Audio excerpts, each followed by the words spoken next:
And I'm so glad because we're starting a brand new series today. Ya, sangat bergairah karena kita masuk di dalam seri yang baru And it's called Every Day with Jesus. yang bernama Setiap Hari Bersama Yesus.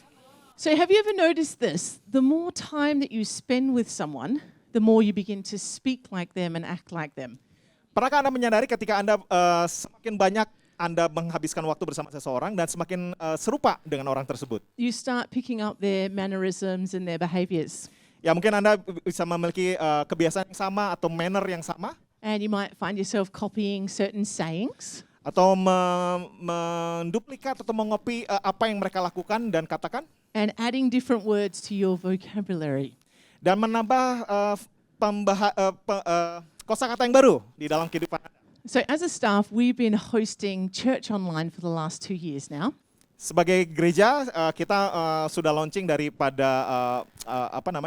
kegiatan kita lakukan. And early on, Herman, one of our staff members, famously said this one line to finish off the recording for the day. Ya, ketika kita melakukan rekaman untuk PTL Challenge, Herman ada mengucapkan Not with the PTL challenge, with another, just a normal MC for Oke, church jadi ketika online. ada penyampaian rekaman MC di dalam church online, Herman ada mengucapkan satu kalimat. So he was closing the service, and at the end he's like, "See you next there." Oke.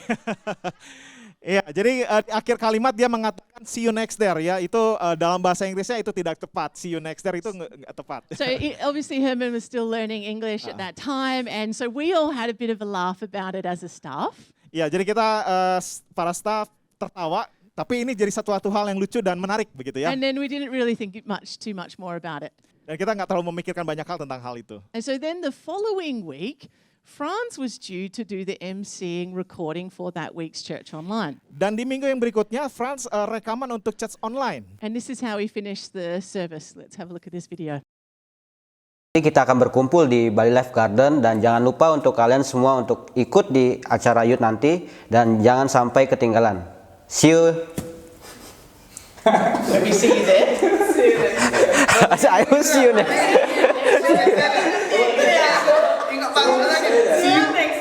Itu dah. I almost see you next day. See you there. Ready? Sedikit pengumuman untuk anak-anak muda, di minggu ini kita akan mengadakan youth yang ada di Bali Life Garden, tepatnya pukul 7. Untuk kalian yang mau bergabung, silakan bergabung dan jangan sampai ketinggalan youth di minggu ini. See you next there.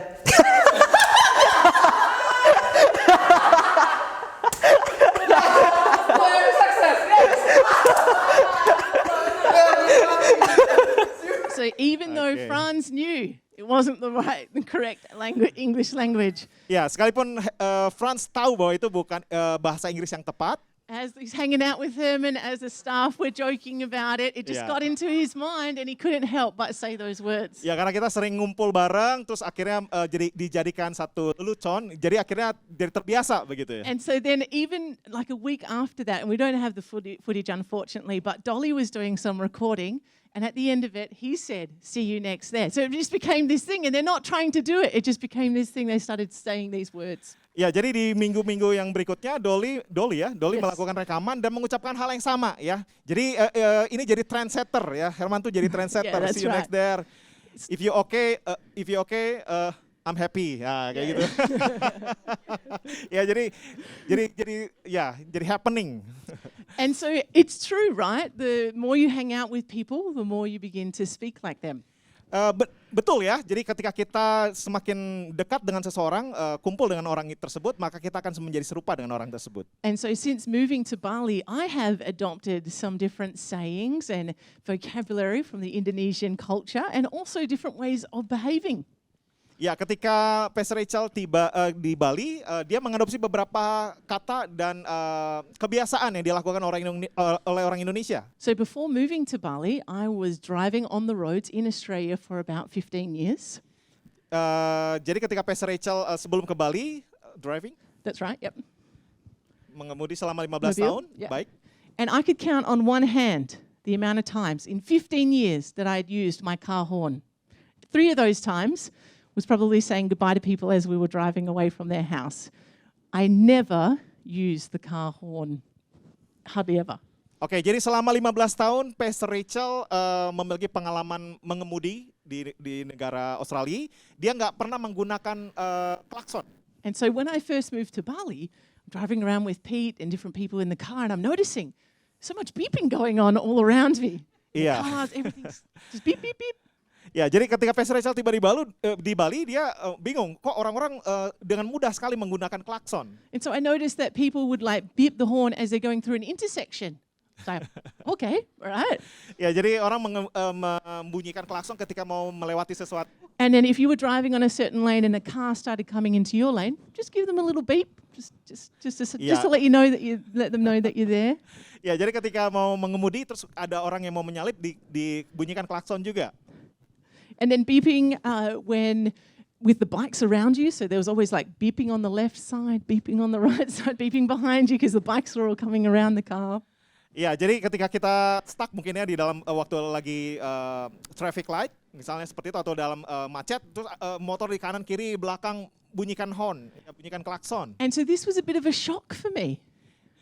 Like waiting at the traffic light, they would beep you when it turned green. I was like, I can see that that's turned green, but they're just letting you know that, yep, let's Ini go. cukup mengejutkan Pastor Rachel karena bahkan di lampu hijau pun orang membunyikan klakson. Udah tahu bakal akan maju karena lampu hijau, tapi orang tetap membunyikan klakson. So remember, I never used my horn in Australia. I remember one time a car almost reversed into the front of my car, but because it already happened, I didn't beep the horn.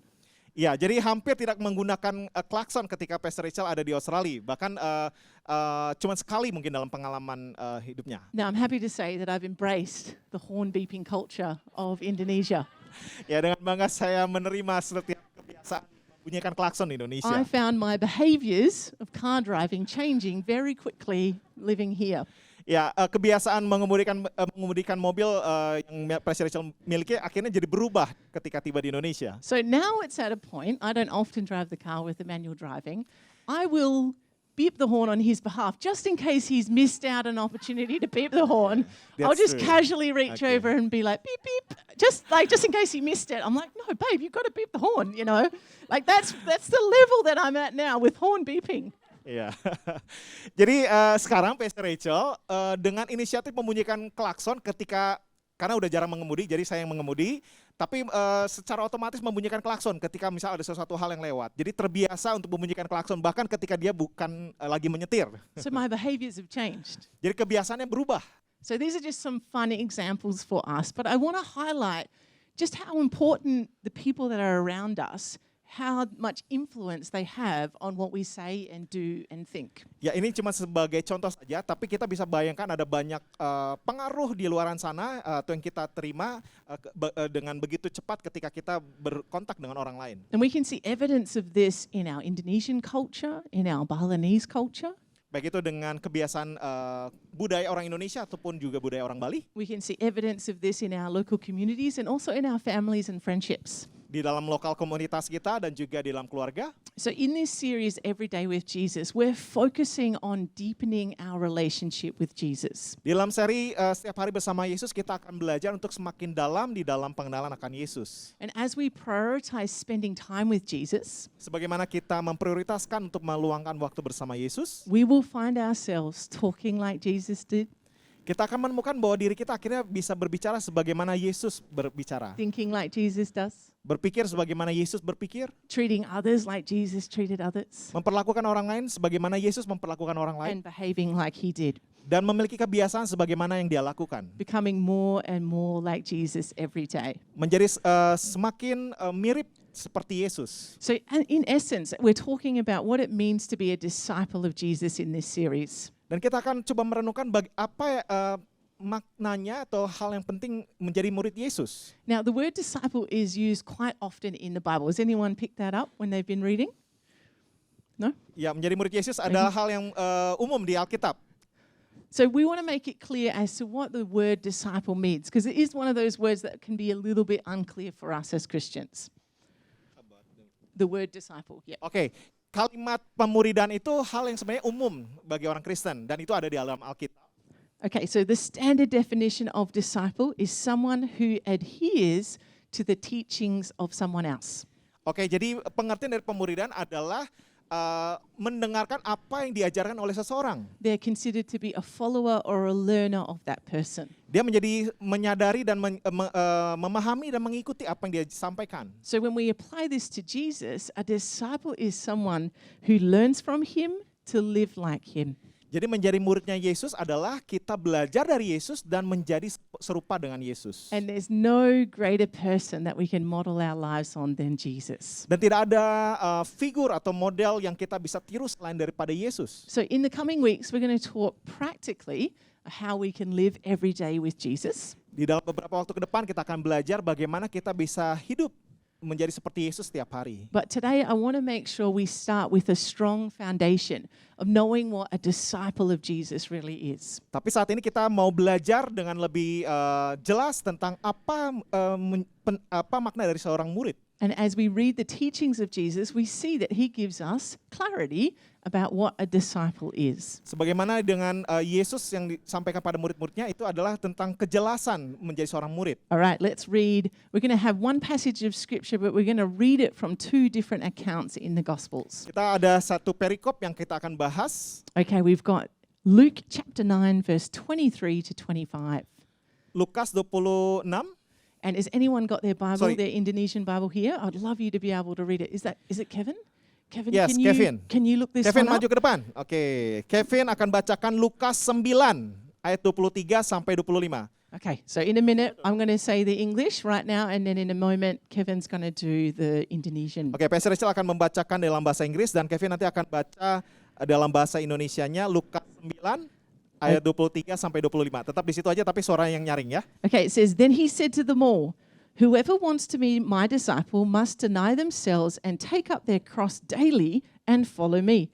For whoever wants to save their life will lose it, but whoever loses their life for me will save it. What good is it for someone to gain the whole world and yet lose or forfeit their very self? Katanya kepada mereka semua, setiap orang yang mau mengikuti aku, ia harus menyangkal dirinya, mengikul salibnya setiap hari dan mengikut aku. Karena barang siapa mau menyelamatkan nyawanya, ia akan kehilangan nyawanya. Tetapi barang siapa kehilangan nyawanya karena aku, ia akan menyelamatkannya. Apa gunanya seorang memperoleh seluruh dunia tetapi ia membinasakan atau merugikan dirinya sendiri? Oke, terima kasih Kevin. Tepuk tangan buat Kevin dong. Ya. Awesome. All right, and our second passage, so it's going to sound similar, but it's from a different gospel. This is the Gospel of Matthew, chapter 16, verse 24 to 27. Ya, perikop yang berikutnya dari Matius 16 ayat 24 sampai 27. Matius 16 ayat 24 sampai 27. Siap-siap ya nanti ya. Okay, then Jesus said to his disciples, Whoever wants to be my disciple must deny themselves and take up their cross and follow me. For whoever wants to save their life will lose it, but whoever loses their life for me will find it. What good will it be for someone to gain the whole world yet forfeit their soul? Or what can anyone give in exchange for their soul? For the Son of Man is going to come in his Father's glory with his angels, and then he will reward each person according to what they have done. Lalu Yesus berkata kepada murid-muridnya, setiap orang yang mau mengikut aku, ia harus menyangkal dirinya, memikul salibnya dan mengikut aku. Karena barang siapa mau menyelamatkan nyawanya, ia akan kehilangan nyawanya. Tetapi barang siapa kehilangan nyawanya karena aku, ia akan memperolehnya. Apa gunanya seorang memperoleh seluruh dunia tetapi kehilangan nyawanya? Dan apakah yang dapat diberikannya sebagai ganti nyawanya? Sebab anak manusia akan datang dalam kemuliaan Bapanya diiringi malaikat-malaikatnya. Pada waktu itu ia akan membalas setiap orang yang menurut perbuatannya. Awesome, thank you so much. Alrighty, so our two passages of scriptures for today. So did you notice that they sound a little bit different? Oh, so a little bit the same. They pretty much sound exactly the same actually. Sorry, I've got my words mixed up there. They sound the same. Ya, apakah kita bisa memperhatikan bahwa dari Lukas dan Matius ada sedikit ada persamaan di sana? And so we know and understand that the Gospels give an account of Jesus' life. So there's lots of similarities across the four Gospels. Ya, jadi Injil berbicara tentang kehidupan Yesus. All right, so what does a disciple look like? Jadi seperti apa sih murid itu? We're going to study this passage in just a little bit more detail right now. Ya, kita akan pelajari lebih detail saat ini. We want to discover the answer to this question. Alrighty, so key point number 1. A disciple denies themselves. Kunci nomor 1 adalah menjadi murid, yaitu menyangkal dirinya. So to deny yourself means to not allow yourself to enjoy things or to not get the things that you want. Jadi menjadi murid adalah menyangkal apa yang kita inginkan atau apa yang kita harapkan. Now, I know what you're thinking. You're like, Rach, wow, way to sell being a disciple. Great first point. Can we skip to the good part? You know, like that's quick, move on from this bit, you know. Ya, jadi menjadi murid adalah menyangkal diri terhadap diri sendiri untuk apa yang kita ingin nikmati dan juga inginkan. Now, I agree with you, yeah? When we hear these words, deny yourself, it doesn't make you feel real like butterflies and fairy wings or anything. It's kind of like, I don't know if I really want to do that. Menyangkal diri memang bukan satu hal yang menyenangkan dan mungkin kita nggak yakin apakah kita menginginkan hal itu. But I want to let you in on a little kingdom principle here that's at work. Tapi kita mau masuk ke dalam belajar tentang prinsip daripada kerajaan Allah. And Jesus refers to it in both of these scriptures. Dan Yesus menjelaskan di dalam 2 pasal ini. So whoever wants to save their life will lose it, but whoever loses their life for me will find it. Karena barang siapa mau menyelamatkan nyawanya, ia akan kehilangan nyawanya. Tetapi barang siapa kehilangan nyawanya karena aku, ia akan memperolehnya. This is how the kingdom works. Ini bagaimana kerajaan itu bekerja. On the outside, it looks like, oh, we've got to deny ourselves. That means giving up all the good things, all the enjoyment in our life. Jadi di bagian luar kita seperti menyangkal diri sendiri, menanggalkan segala hal yang merupakan kenikmatan. But that's not how the kingdom works. Tetapi itu bukan yang kerajaan bisa lakukan. Yes, we have to give up some things, and sometimes those things are hard to give up. Ya, betul, kita harus menyerahkan segalanya. And it's not easy putting the needs of others first before our own needs. Tidak mudah ketika kita membiarkan kebutuhan orang lain dulu yang terpenuhi daripada diri kita sendiri. But what we may have to lay down in following Jesus as a disciple of Jesus is far outweighed by the amazing benefits there are in following Jesus. What we get in return is far greater.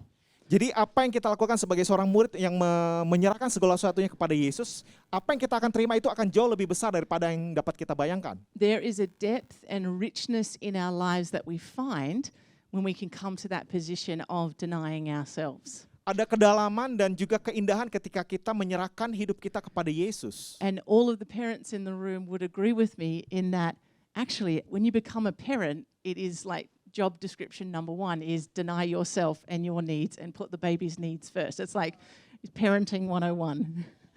Ya, jadi dalam sebagai orang tua kita tentunya mengetahui ketika menjadi orang tua yaitu mendahulukan kebutuhan bayinya daripada diri kita sendiri. Jadi itu 101 sebagai seorang tua. So Emmanuel and I are pretty new to this parenting gig, but we learned very quickly that we had to give up things like sleep and rest and just doing nothing because we're constantly looking after this beautiful little baby. Ya, kami sebagai orang tua belajar bahwa menyangkal segala suatu kebutuhan kami dan mengutamakan bayi kami, yaitu kurang tidur, kurang waktu untuk diri sendiri dan lain sebagainya. And it continues on apparently for the rest of their lives, babe. It just changes as to what they. Ya, dan itu menjadi bagian yang kita harus lakukan sepanjang hidup kita sebagai orang tua, ya. And so yes, it is hard at times where you are half asleep, you've just got into that dream state, and then you hear this, "Wah, wah," and you're like, oh no, the baby needs us. You're like, who's going? You. Okay, no, you. No, you. And then someone gets up and then you're both awake because the baby's crying and it's just like, I don't want to do this. Please just sort yourself out, little baby. Ya, satu hal yang sulit ketika kita sedang tidur atau sedang bermimpi, tiba-tiba terdengar suara bayi menangis dan akhirnya kita saling, siapa yang bangun nih?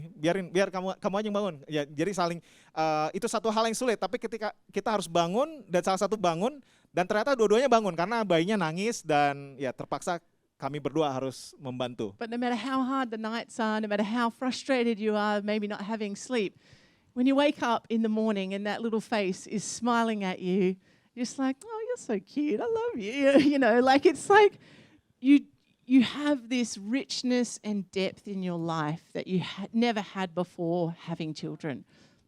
Ya, jadi betapapun frustasinya atau menjengkelkannya karena harus bangun di malam hari, tapi ketika pagi hari kita bangun dan melihat bayi anak kita tersenyum kepada kita, itu mengobati segala hal yang hal yang berat yang kita alami pada malam itu, dan ya itu satu hal kebahagiaan kami. So becoming parents, you're constantly denying yourself and what you want to do, but actually in doing that, you find such a joy, a depth of joy in enjoying your children.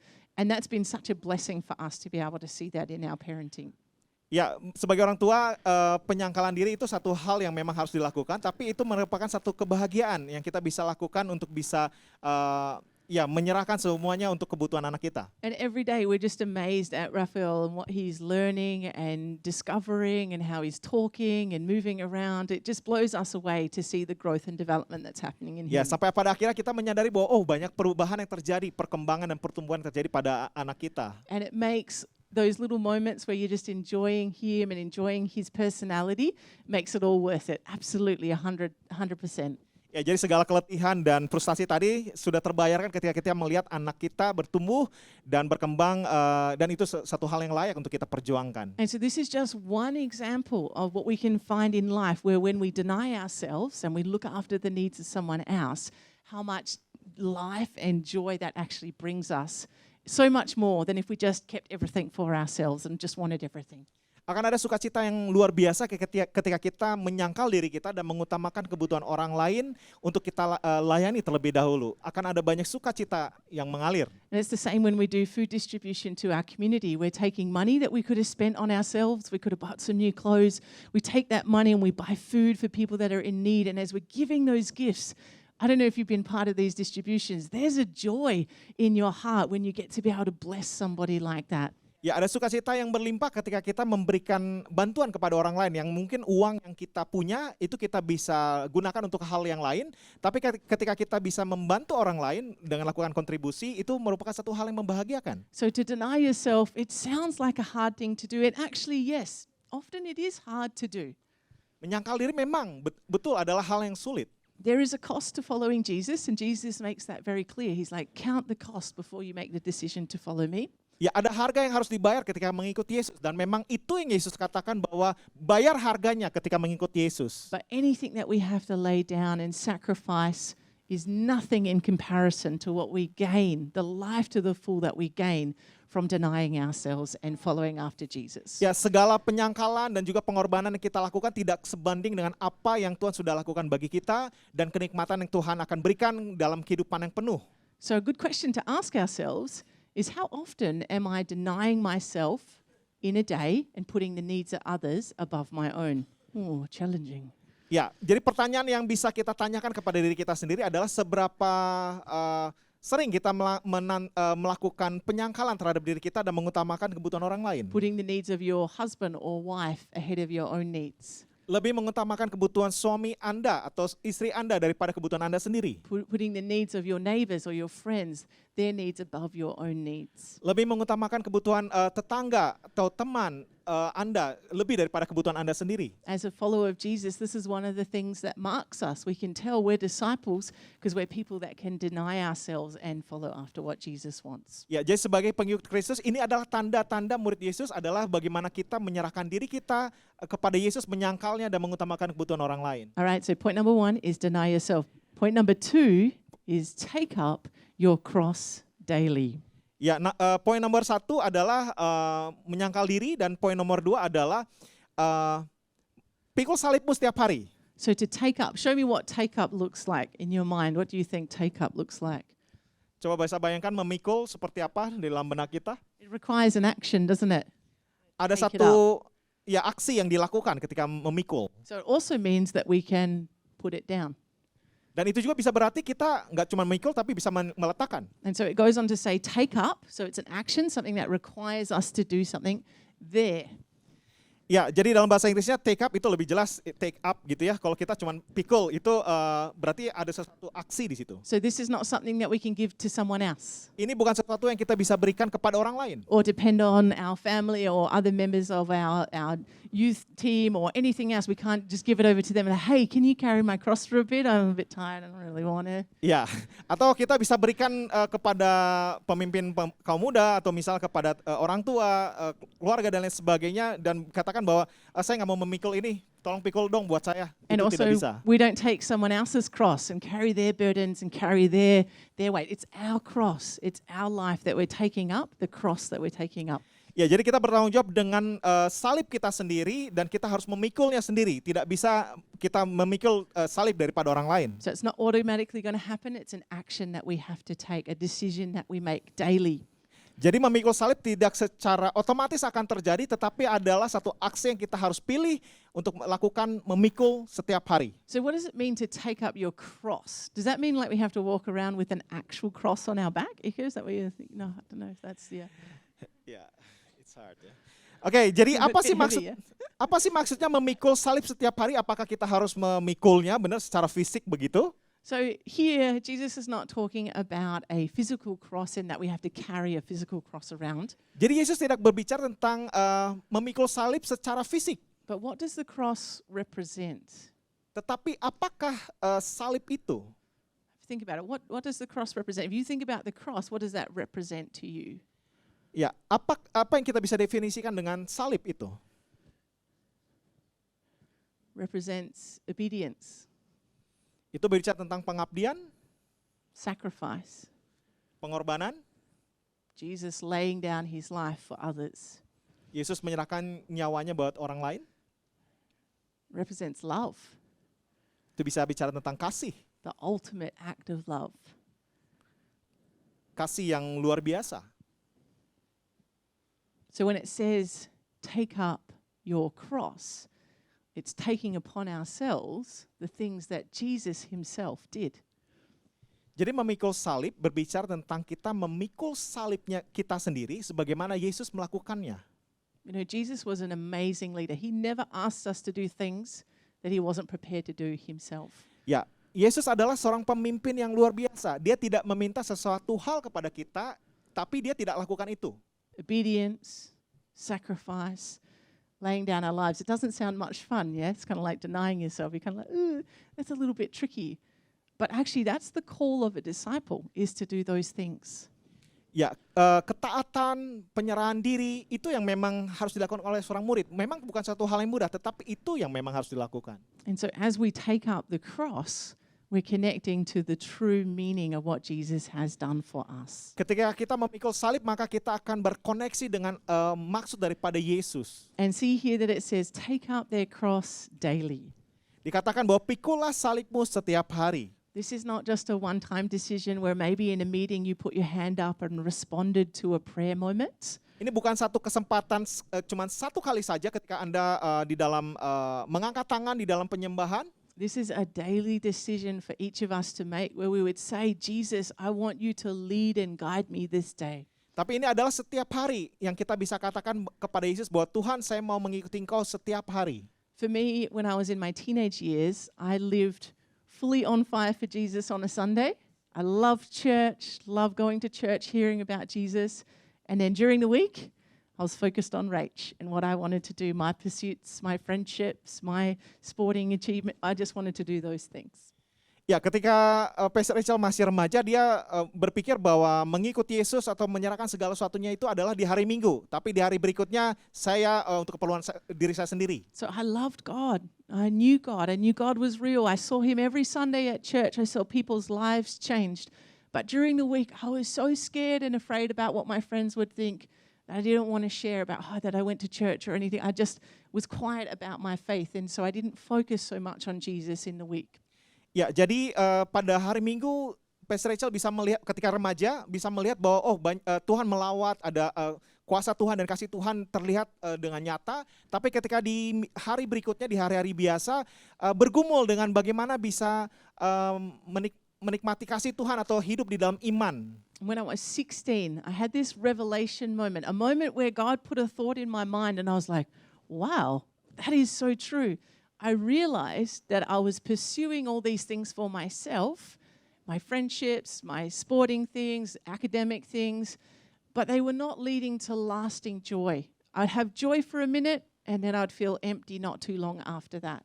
Ya, jadi ketika Pastor Rachel berusia 16 tahun, dia menyadari bahwa ternyata fokus yang di luar Yesus, yaitu dengan olahraga, pertemanan, dan juga pelajaran dan lain sebagainya, itu tidak membawa kepada sukacita yang penuh di akhir.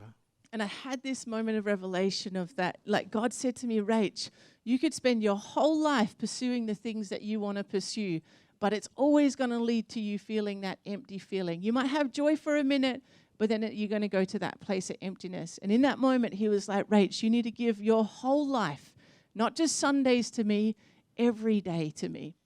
Ya, jadi Pastor Rachel akhirnya menyadari bahwa Tuhan berbicara bahwa kamu harus menyerahkan hidupmu sepenuhnya untuk Tuhan, untuk aku, kata Tuhan Yesus. Tidak cuma sekedar hari Minggu atau di hari berikutnya kepada hal yang lain, tetapi memberikan semuanya sepenuhnya kepada Yesus, maka hidupmu akan mengalami sukacita yang penuh. And so I made a decision in that moment to surrender everything to him, my whole life, every day of my life to him. Ya, pada saat itu akhirnya Pastor Rachel menyerahkan semuanya kepada Yesus setiap waktu dalam hidupnya. And that decision has changed my life. Dan keputusan itu mengubah kehidupan Pastor Rachel. I can't imagine where I would be if I had continued pursuing my own things. I might be like in management or doing business or something like that, but I know exactly how I'd be feeling in that space. No matter what I could have achieved in my career or in life, I'd be still feeling that empty feeling that I was feeling as a 16-year-old. And so I made a decision. God, I give you everything. And now look what the Lord has done in that decision. Ya, saya tidak dapat membayangkan apa yang akan terjadi ketika saya mengikuti keinginan saya sendiri, fokus kepada keperluan dan kebutuhan saya sendiri, melakukan kegiatan yang saya suka. Saya tidak dapat membayangkan hal itu jikalau saya tidak mengambil keputusan mengikuti Yesus, karena pada akhirnya akan merasa kosong, hampa. And so one of my greatest desires for us as a church is that we'd move from just being a Sunday Christian to living every day in relationship with Jesus. Jadi kerinduan kami adalah setiap kita pastikan hari ini mengikuti Yesus setiap hari. All right, number 2 was take up their cross daily. Poin nomor 2 adalah memikul salib setiap hari. And number 3, follow Jesus. Dan nomor 3 adalah mengikut Yesus. So we see that Jesus gives the disciples this invitation, the early disciples, the first disciples like Peter and John. He says, follow me, come and follow me. Jadi ketika Yesus menemukan para muridnya, dia memberikan undangan dan dengan mengatakan, mari ikut aku. And I want you to think for a minute, these men gave up everything, their way of life, in one day made the decision, I'm going to follow you, Jesus. Wherever you go, I'm going to go. Ya, para murid-murid ini mengambil keputusan untuk menyerahkan semuanya kepada Yesus. Kemanapun kau pergi, kami akan pergi. This wasn't a part-time project for these guys, these men. They made the decision to make it their life.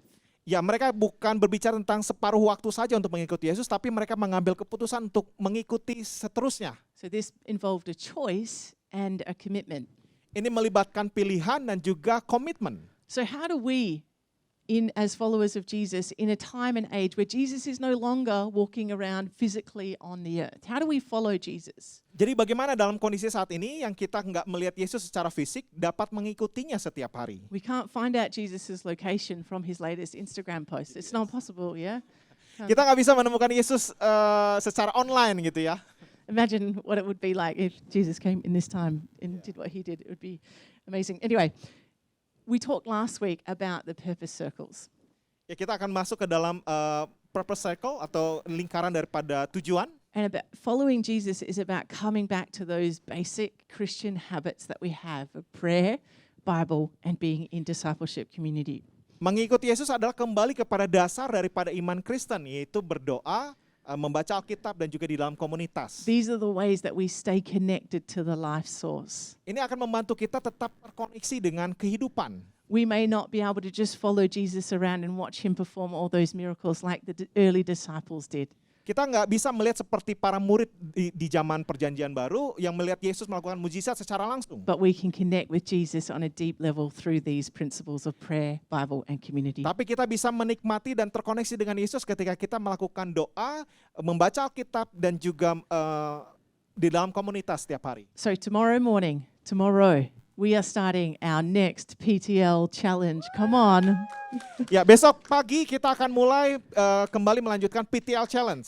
These are the pathways to life. We're putting habits in our life that are going to connect us to Jesus. Ya, PTL itu adalah jalan menuju kehidupan, tantangan jalan menuju kehidupan. Jadi yang kita lakukan adalah berdoa, membaca Alkitab dan juga di dalam komunitas. So we have a daily devotion that we can all read together as a church, Ada bacaan harian yang kita akan renungkan setiap hari. and a prayer guide that's connected to that.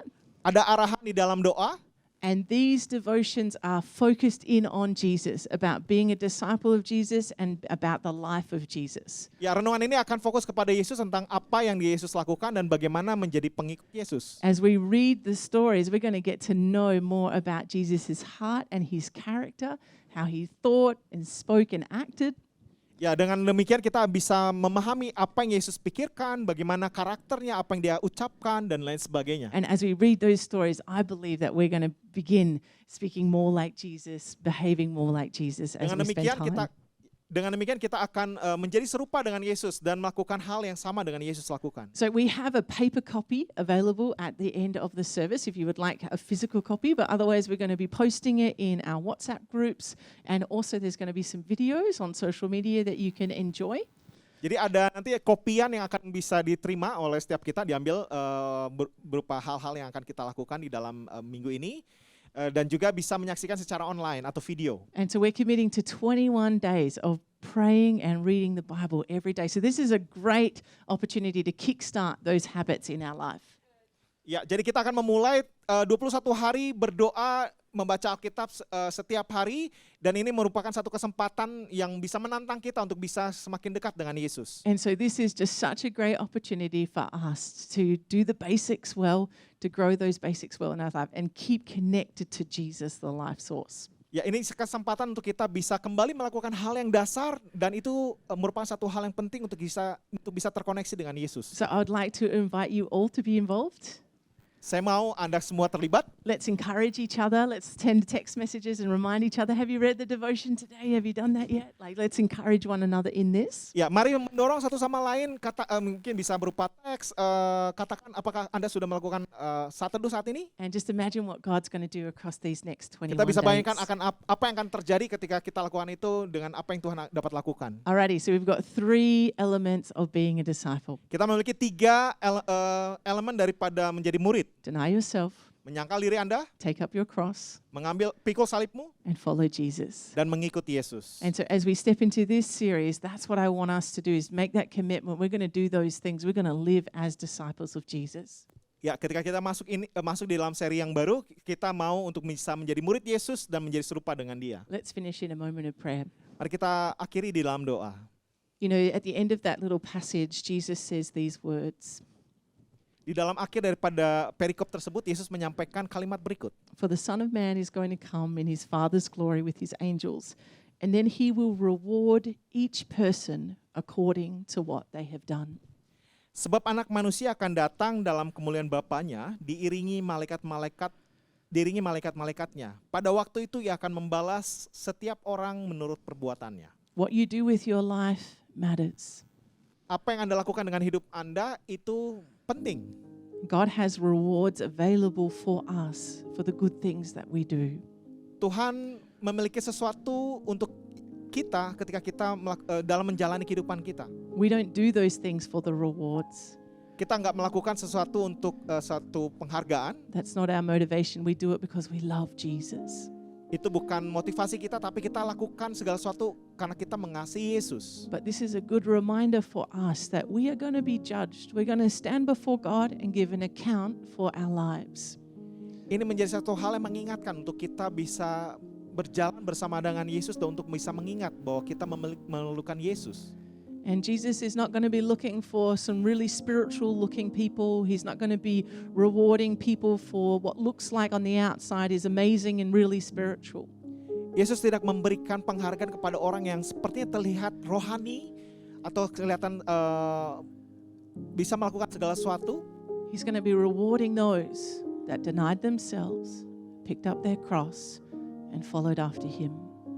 Namun Yesus akan memberikan penghargaan kepada orang yang mau memikul salibnya, mengikut Yesus, dan juga menyangkal diri. That's all that's going to matter in the end. Itu yang Tuhan panggil saat ini. So I want us as a church, just as we're going to step into this PTL challenge, Dan sebagai gereja, sebagaimana kita akan melakukan tantangan daripada jalan menuju kehidupan PTL Challenge, I want to make us to make that decision to get to know Jesus more. saya mau mengambil kesempatan untuk kita bisa mengambil keputusan untuk mengikut Yesus. Not just know about him, but know him personally. Jangan cuma sekedar tahu tentang Yesus, tapi mengenal dia secara pribadi. That Jesus would become our closest friend.